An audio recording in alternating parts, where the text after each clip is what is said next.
Good evening, everybody. I'm very happy to introduce to my subscribers, to the subscribers of my YouTube channel, Cuts in Life, my dear friend, the head of Center for Digital Media Literacy, programming director, Mr. Dietmar Pichler. Dietmar, I'm very happy to see you and to take an interview from you. Thank you very much. Thank you for having me. Thank you very much again for accepting my invitation. So I would be very happy if you can tell a few words about your center, which is located in Vienna. What are your activities and what is your current agenda? So our agenda has basically two sides.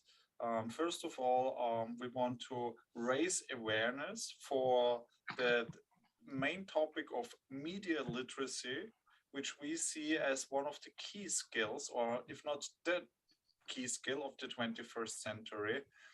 And the second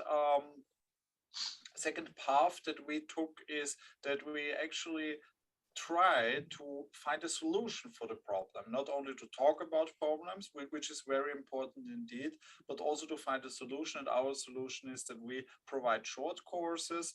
We are working on an e-learning program so that we basically, especially in adult education, try to make a difference, because we see there's a little bit media literacy already at schools. It's not enough. We also want to support there, especially teacher education or train-the-trainer concepts. But our main goal is adult education, to raise awareness not only for media literacy, but also to educate the basics, the fundamentals, the principles of media literacy. And that, yeah, you will guess, is of course the most effective weapon against disinformation and what we call fake news. Dietmar, I will ask you a very provocative question, but I should ask this question. Right now, if you will look at different curriculums at the top universities, you will see that throughout the last decades, many programs have been introduced which basically deal with some very narrow subjects, as we say, yeah. And many people consider, for instance, media literacy as well as, let's say, narrow subject, and think that if the person possesses a very good humanitarian education, then he automatically understands media literacy and he doesn't need to study media literacy. Can you respond to such arguments? Why people still have to study media literacy in case they have a very good, solid humanitarian education? Yes, I have to say I'm absolutely surprised by what we witnessed in the last 10 years, because I remember when we first were talking about conspiracy theories and disinformation, so 10 years ago or 15 years ago, it was somehow a little bit a topic of the so-called non-educated. Yeah?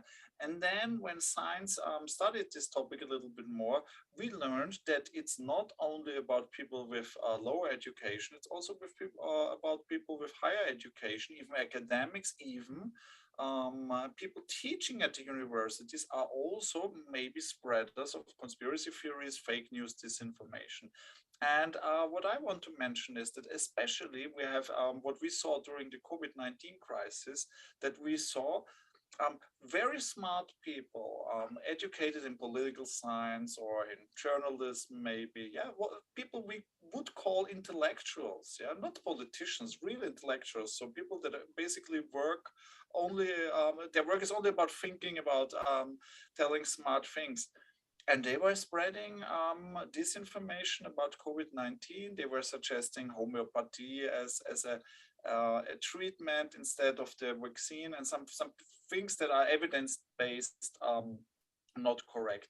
On the other hand, we can also see that people that have science education, for instance, biochemical or any other kind, physics or something like that, they maybe are not so aware about political processes, and maybe they believe conspiracy theories about our politics. So I think I would not agree with the statement you heard. I think our media literacy is not something that you can really learn. Is you can put it into a book. You can we have our course, but I always say it's 50% is theory, and the other 50% is just be aware that whatever you read, whatever you see, whatever you hear is maybe not true. Yeah? And I have a new case. It's absolutely non-political. My mom showed it to me, and she also fact-checked it herself. I'm very proud of her. And there is the case that there are organizations, and they are putting dogs in dangerous situations, and like they fix them, they cannot move away, and it looks like they are trapped somehow, but it's staged, it's not real, and they film it, and then they say it's an animal rescue, and the people love it, you know, like we say in advertising, babies, sex, and animals. This is what people want to see, and here we have the animals. And yeah, and people share it, and the organizations, these fake organizations, they earn a lot of money, yeah? So charity.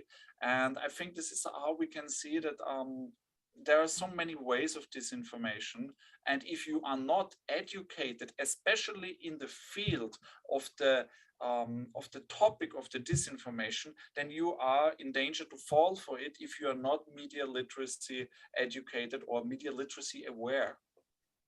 Okay. Um, well, I don't know if I told you before that my first education is a law degree. I even graduated from Vienna's University on Master in European International Law. So I'm quite aware about European Union law. And I remember when I was studying the courses on free movement of workers, very important provision was the personal conduct. So in case, for instance, the person represented potentially a danger to the European Union, he could be expulsed from the country only on the basis of personal conduct, that he can represent a danger. Yes, so personal conduct is very important within the European Union law. If we apply this personal conduct principle to the fake news dissemination, yeah. So, and if we actually consider the liability of the person who, let's say, distribute fake news, do you think that the person ad hoc has to be aware of media literacy, and in case he's not aware and he's responsible of delivering news to, let's say, to the public, he will be legally liable for the fake news? Or if he was not aware that this news was fake, he can be, let's say, released from the liability for the delivering fake news? This is a good question. I have a case at the moment, or we have a case in Austria at the moment, where one guy online spread the disinformation, spread the fake, basically fake, that the wife of the Minister of Internal Affairs works at the company that produces some masks, I think. I don't know, that the wife of the Minister of Internal Affairs works for some company, but she does not work for them. Yeah? So it was not true, and it was damaging her reputation. Yeah? This is very important, because if we talk about disinformation, we have also to talk about reputation management, because it does something to the reputation of a person. It can harm it by the disinformation if it's against the person, but it also harms the reputation if the person spreads disinformation herself, for instance, because then the liability is damaged, of course. So, but what happened with the case I mentioned before? We had the situation that this person that spread the disinformation, that he got sued actually, and he had to pay a very high price. Yeah, so there was a legal case. And what is even more interesting, that there were also little cases. Yeah, I mean, they made it some new construction, and there are still negotiations, but lawyers are active also about the people that are just spreading the fake. So not only the person who invented it, yeah, so the first base, yeah, how some people call it. So also the people who shared it or retweeted it, it was Facebook, so they shared it, they also have to pay. Okay, if you're talking about Facebook, you probably faced different cases when the fake news was delivered from unknown Facebook account or some faked Facebook account, because it's quite possible, let's say, to deliver some news by hiding by hiding the person under the special, let's say, nickname, other things. So basically, it's very difficult to track who is responsible for delivering fake news. Where is the measure? For instance, from one side is to pursue and to, let's say, to investigate the fake news delivery, but from other side to keep the freedom of speech and not interfering in people's life. I think you probably heard the case about the Apple company, which this case was actually on the media, that Apple company will review the, let's say, photos on the basis of the potential sexual abuse of the children. Yeah. And immediately this issue was raised in the media. Is it possible for the company, even on the good sake, to review some information on private cell phones? Yeah. So what is your opinion? Where is the measure? Where we have to stop, not to infringe the freedom of speech and not to infringe human rights? This is a very, very good question. It's a philosophical question, I think. And this is what our discussion should be about in the next years. This is the question: what kind of environment, digital environment, would we want to live in worldwide? It's not only about Europe, or it's a worldwide question. And if you ask me, I think that media literacy is a vaccine against the disease of disinformation. And if we make the whole population aware about media literacy, and if we educate them, then the problem of fake news is getting smaller. It just does not affect us as much as it does now. And this is very important because, as you mentioned, freedom of speech, I think freedom of speech is a fundamental principle of any democracy. And so it's very difficult to measure when we should block or lock or lock up somebody, even, yeah, and when not. I have no answer. I think this is a very specific question. It has to be reviewed. I think Facebook and other platforms, they need more human resources to counter that problem, and they need to be more professional, because what we see right now, I mean, they are doing something, but they don't do it well. So, for instance, if you post a video and a lot of people say, oh, this is abusive, or this is spam or scam or something, then Facebook reacts and deletes the video, but without any reason. They haven't even seen it. Yeah? And this is what needs to stop. So they have to be, I think it has to be more media literacy in the education worldwide. It has to be more awareness and more productive reviews at the social media platforms. But the third question to target this problem is really a very individual approach to think what we do with statements we don't like, but are they a part of freedom of speech? Are they already so dangerous that they are close to terrorism or any kind of political extremism? For instance, in Austria, it's illegal to praise Hitler or his regime, what I absolutely approve. And this is against the law. So here is no question about freedom of speech anymore. Other cases are more complicated. For instance, Donald Trump's Twitter account is something many people ask me about. I don't think it was necessary. But on the other hand, it was really a very dangerous tool, and as we have seen at the Capitol. Another important question, I think, is about different sexual abuses cases, which, let's say, appeared in the Western media in the last several years. I will explain why I think this is a very sensitive topic, and it really relates to what actually your institution, let's say, research. Yeah. Let's say, well, basically, we saw many cases when different women, yeah, they went out to testify that some men uh, conducted, let's say, sexual abusing activities towards them. Yeah, and obviously it ruined the reputation of many people during the last several years, especially in the United States.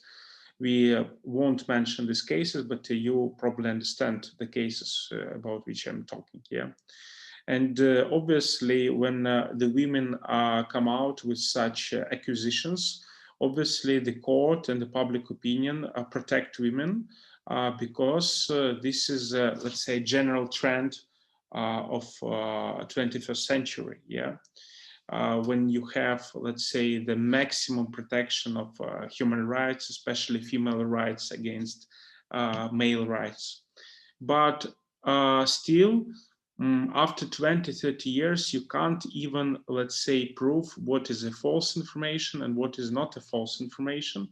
And also, before the court judgment is handed down, you can't say for sure that there was a sexual abuse or there was not a sexual abuse. But still, the public, even before the court judgment, makes its own conclusion. And you know that many actors, or directors, they lose their jobs, their life is, is put into a mess, and etc. Yeah.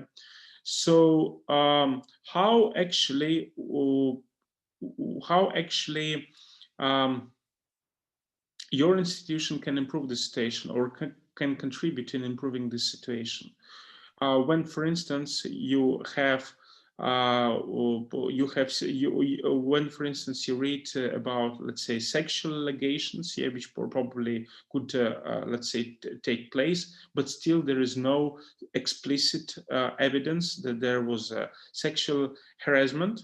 But from another point of view, you see that different news about it is delivered, and reputation of the, let's say, of person who potentially can be guilty, but potentially is, let's say, is putting, was put under serious crisis, under the serious risk. How to solve this type of situations? I think this is not very different from many cases when we speak about privacy rights. If we are talking about, for instance, the Me Too movement, we had situations where there were good reasons that the reputations of some guys were damaged because they did a lot of things wrong, and there were other cases where it was not the case. I think we have to distinguish a little bit between people of so-called public interest. So their privacy rights are never protected. So there are yellow press articles, you find everything in the tabloids already, and you find this on social media as well. But what is new, also if it's about the topic you described, is social media, so that everybody is a publisher as well.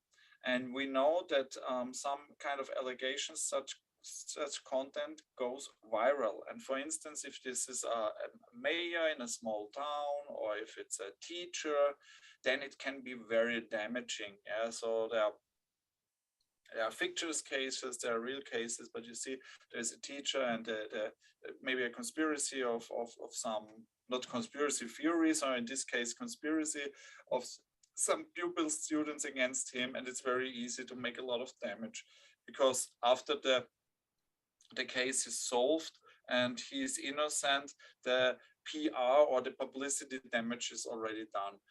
And I think this is what we can do is we can educate people that they should not share before there is evidence. They should protect privacy rights, because everybody has privacy rights, not only the good people, also the bad people. Yeah?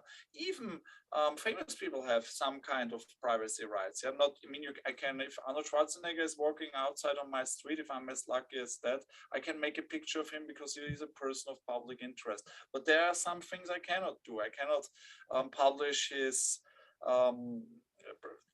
personal documents or something like that. So I think this is what we need to educate people, that they be aware about the responsibility of publishing, because everybody is a publisher now, everybody is a journalist, but only some people are realizing that.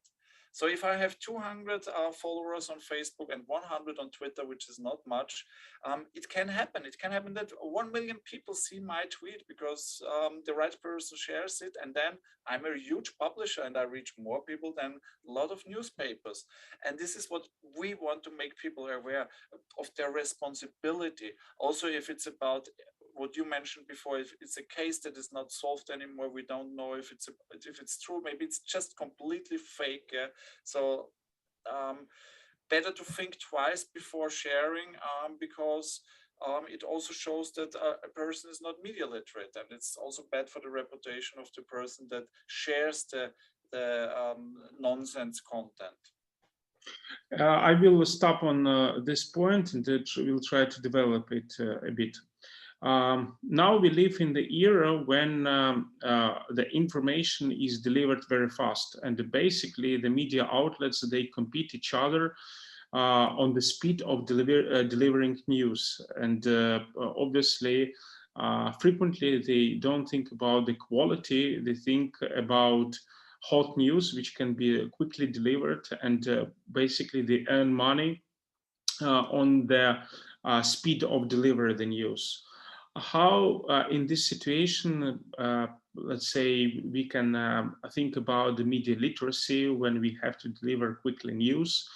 And obviously, let's say, if there is no consent among the major media outlets that they have to stick to media literacy, I think it would be very difficult to let's say to persuade one of the media outlets that it has to follow media literacy, because in case nobody follow media literacy, if this specific media outlet follow media literacy, then it will be under competed by other media outlets which don't follow this media literacy. What to do in this situation if there is no solidarity among this issue?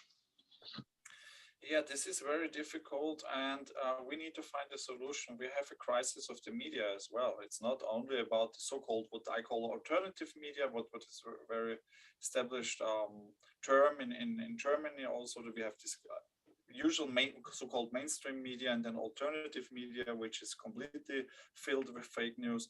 The problem is that mainstream media has a problem. Yeah, so it's everything what you mentioned before is completely true. They don't have a lot of money to produce content. They don't have a lot of journalists. Also, the quality of the journalism is sometimes not so good.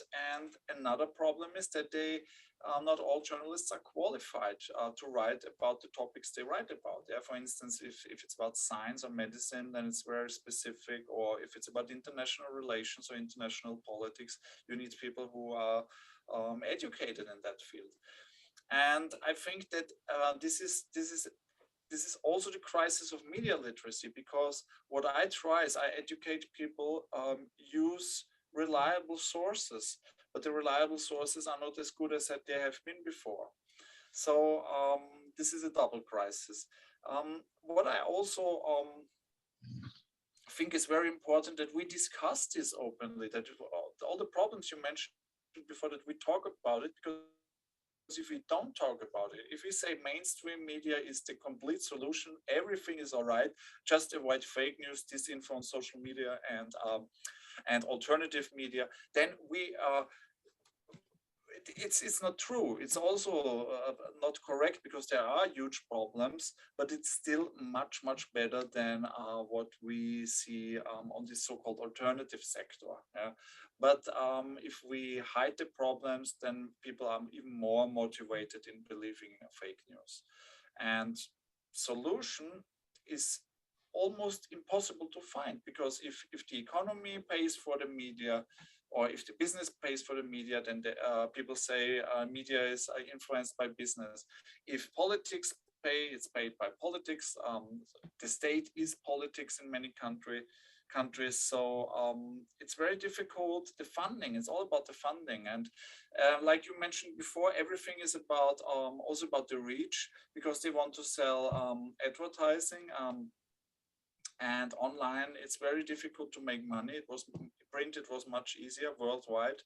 And so I think media will remain in this crisis, and we have no way out. I think they will need to find a solution. They need taxpayers' money, and in all countries.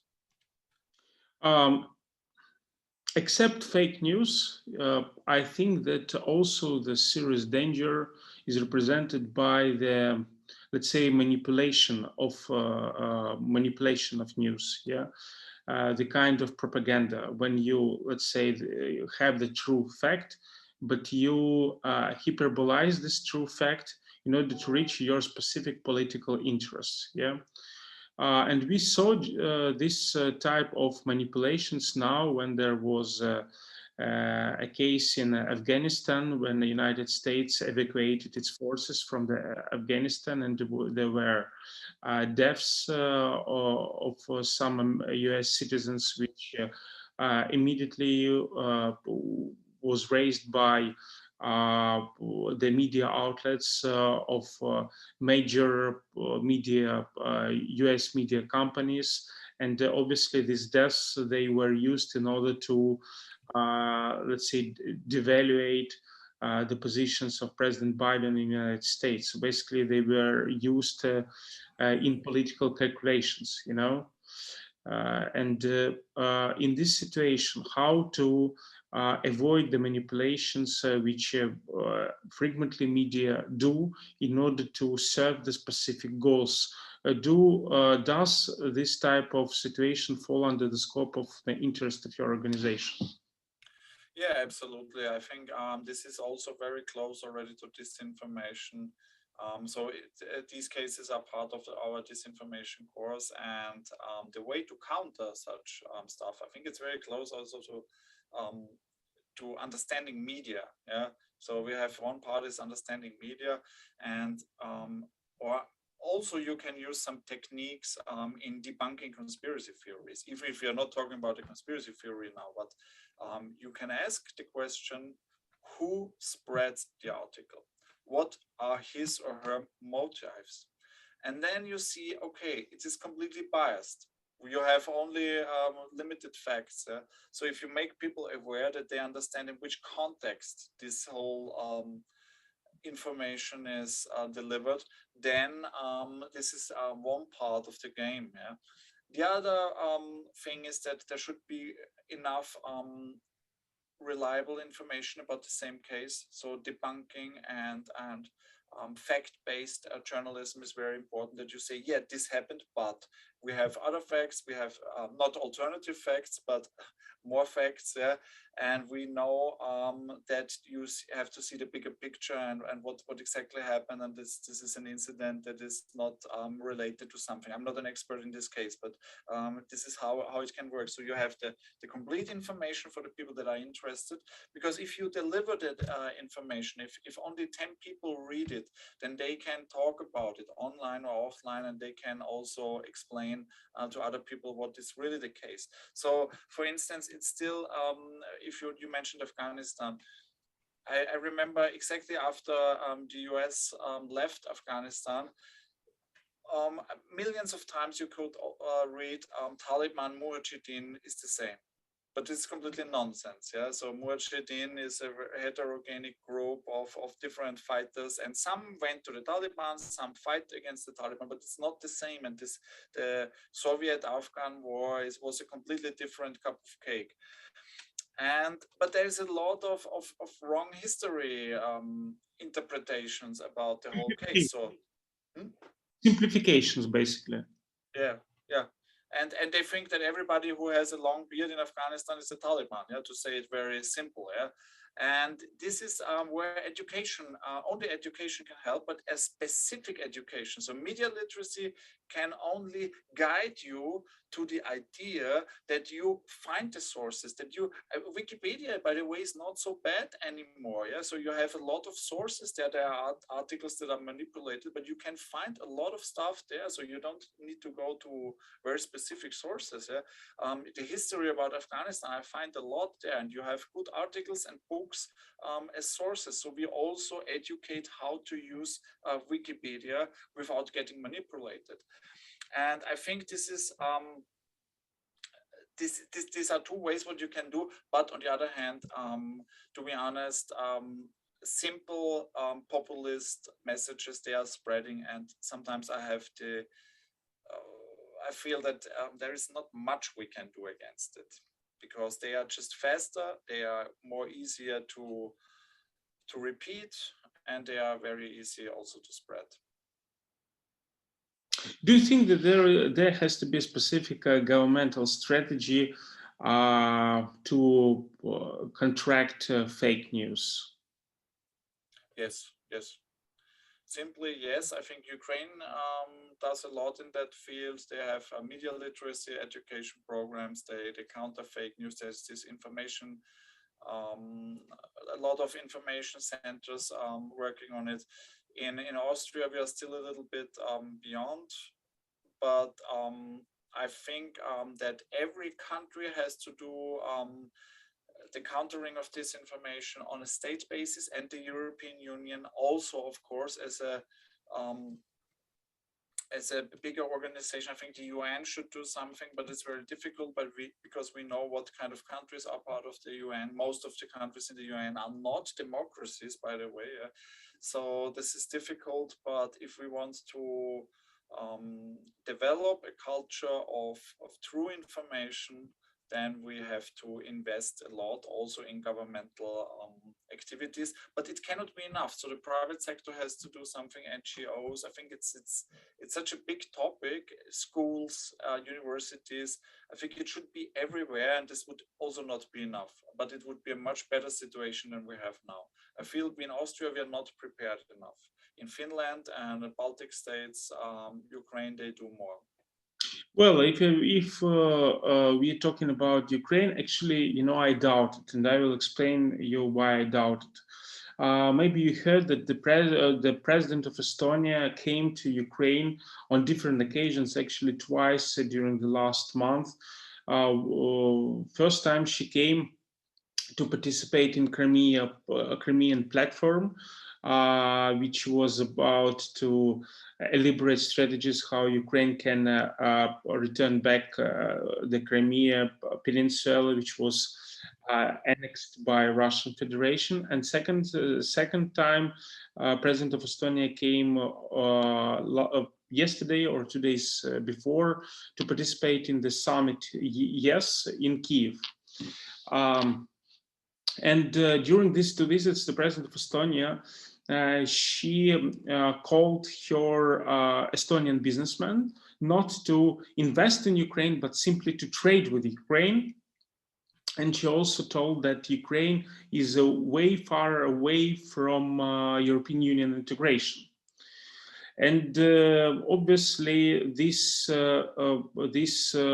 messages which she pronounced were very surprising for Ukrainians. And obviously the situation in Ukraine is not so bad in terms of the protection of investments, etc. Yeah, I don't say that there is no corruption and there is no actually problems which investors face, but still the situation has been improved during the last several years, and Ukrainian government works on it. So the question actually arises: is Ukraine really effective in let's say, combating these rumors and fake news which Russians, and not only Russians, deliver in the European Union, which actually describe Ukraine as a corrupted state where you can't invest, with which you can simply trade.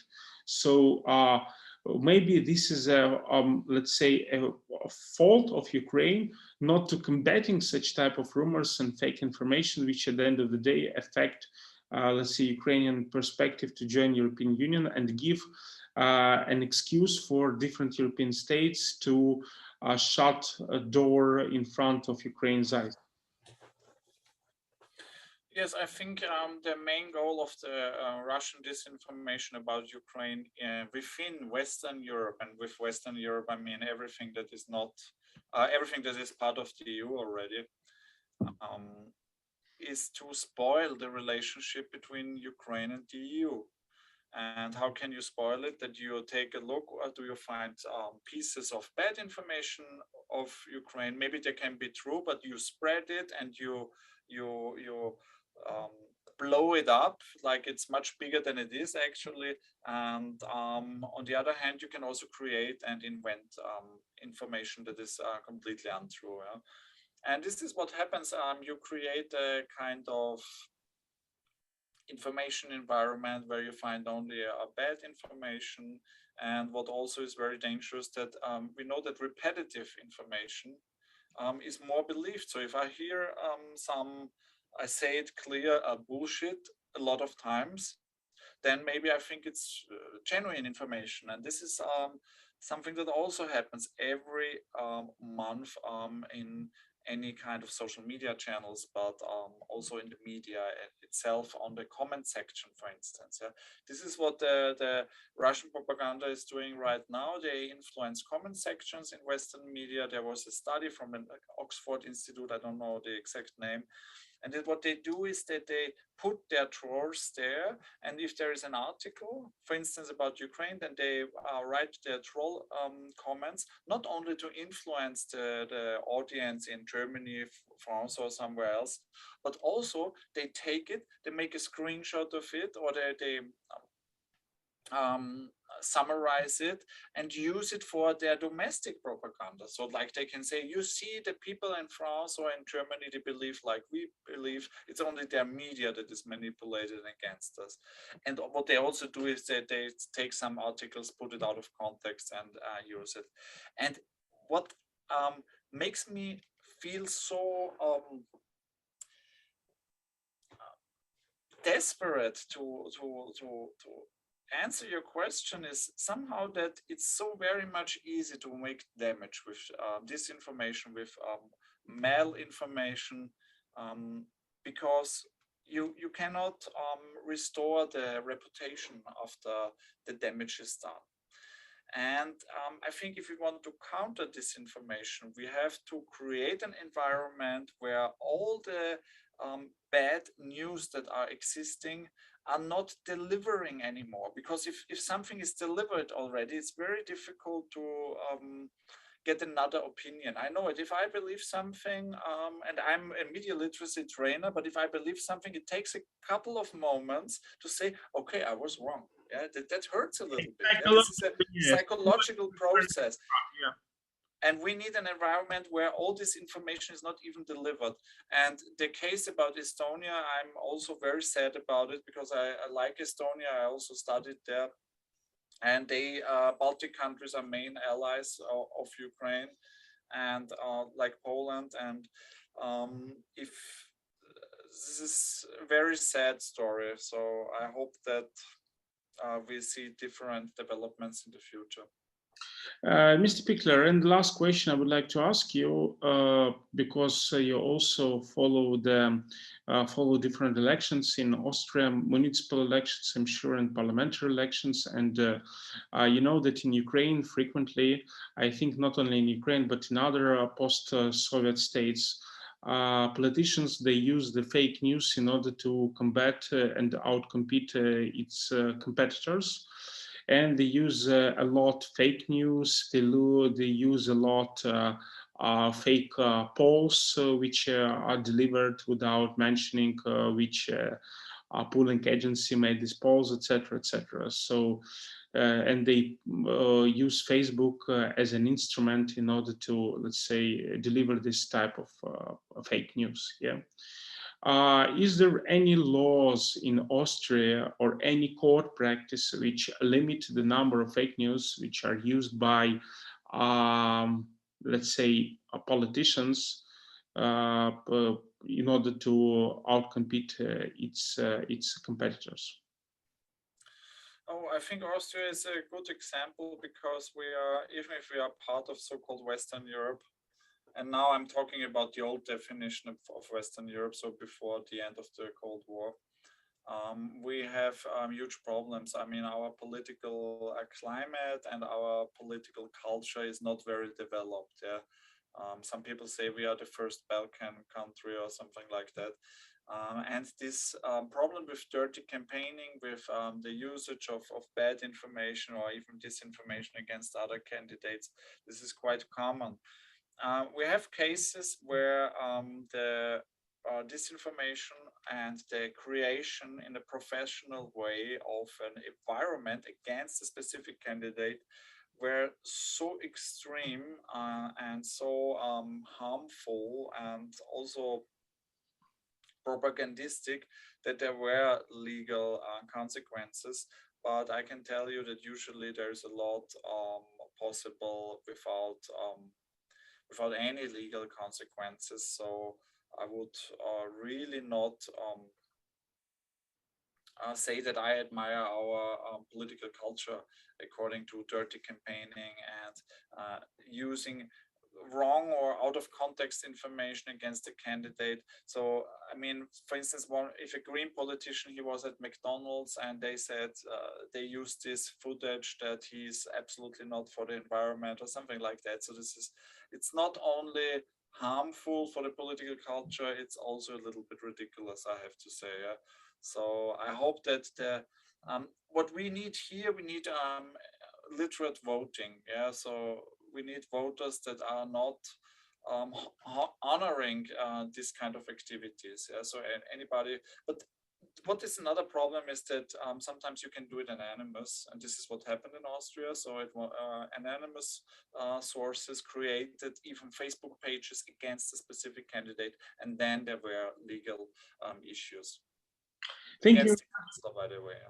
Thank you very much, Mr. Pichler. I'm very happy that you participated in this show for my YouTube channel. I would like to remind for the audience that today we had a very productive talk with Mr. Dietmar Pichler, the programmatic director of the Center for Digital Media Literacy, which is located in, I think, the most comfortable city in the world, Vienna, in one of the best countries in the world, Austria.